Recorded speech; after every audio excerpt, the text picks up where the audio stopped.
may have heard of it. It's in the Barossa Valley, and you're all invited to come back and to revisit Seppelt because Seppelt has something in the world which is unique. Yes.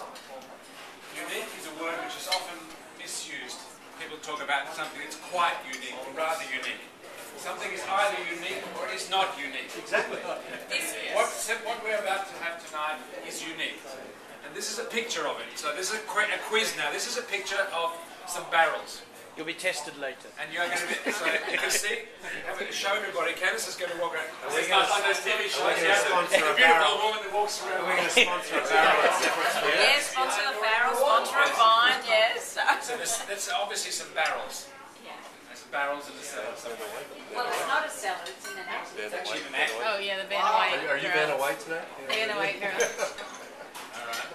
So, now if you're Australian here tonight and you know the story already, you're not allowed to play the game. But anyway, if you're not, or if you are Australian and you don't know, you can try and hazard a guess. So what's in these barrels? You can't, if you start looking at it later. I don't give them clues already. It's not kerosene.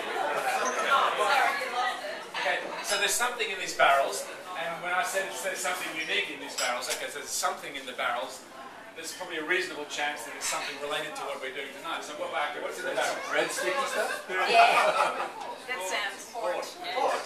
Great. Well, technically no, it's not port, because we're not in Portugal, we're in the Barossa Valley. Okay, but it's what we call port, yes, of course. It's fortified red wine, which in Portugal is called port.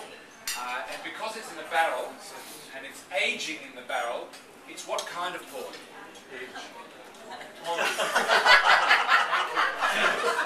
There's two kinds of port. Over here they get it right, it's called Tawny port.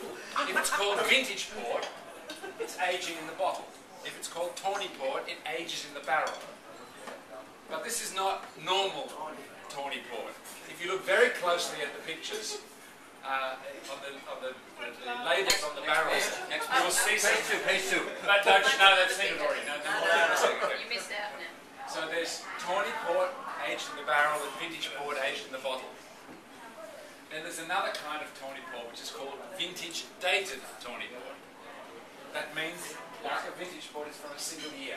Normal Tawny, like you might buy from tailors or something, like a 10-year-old or a 20-year-old, or even if you're lucky a 30-year-old or a 40-year-old, the very expensive one. That means it's a blend of different years, which is average age in the barrel of that amount of time before it's taken out of the barrel. Vintage dated means a certain year. Name a year. We have 1936. We have it. We have it. Name another year. Name another year. 1624, we don't know. Seppelt was started in 1831. Paras, 14 and 16 and 18. Sorry? 14, 16 and 18, the old classic Paras too. 1914. Yeah, 1914. We have 1914. We have 1914, yeah. 1943. Sorry? 43. 1943, we have 1943.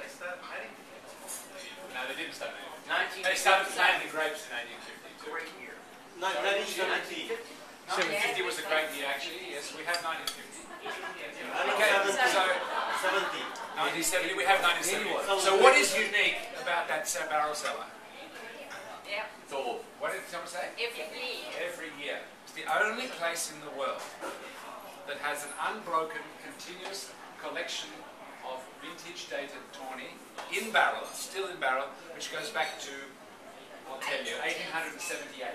First one. We're not going to have the 1878, we're going to have the 1886 tonight.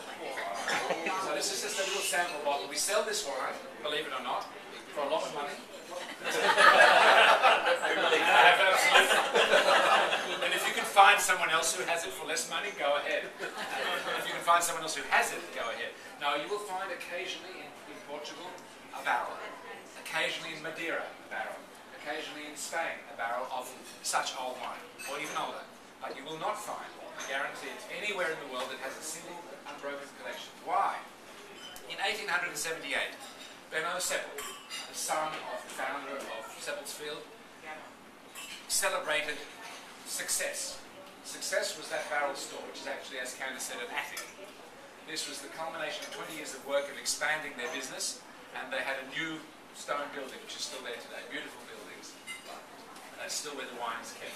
He decided to commemorate this new building. He would, in his words, lay down a puncheon of my finest port to be untouched for 100 years. So he decided to keep it in barrel for 100 years. A little bit crazy.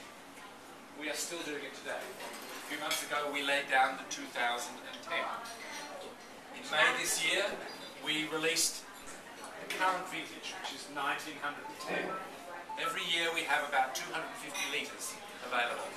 The former owners, Foster's, big company, didn't actually tell anybody they had it. If you knew about it, you could buy it. If you didn't know, tough. So we tell people about it now because we actually like people to drink it if you can afford it. And if you can't, you get a little sip for free.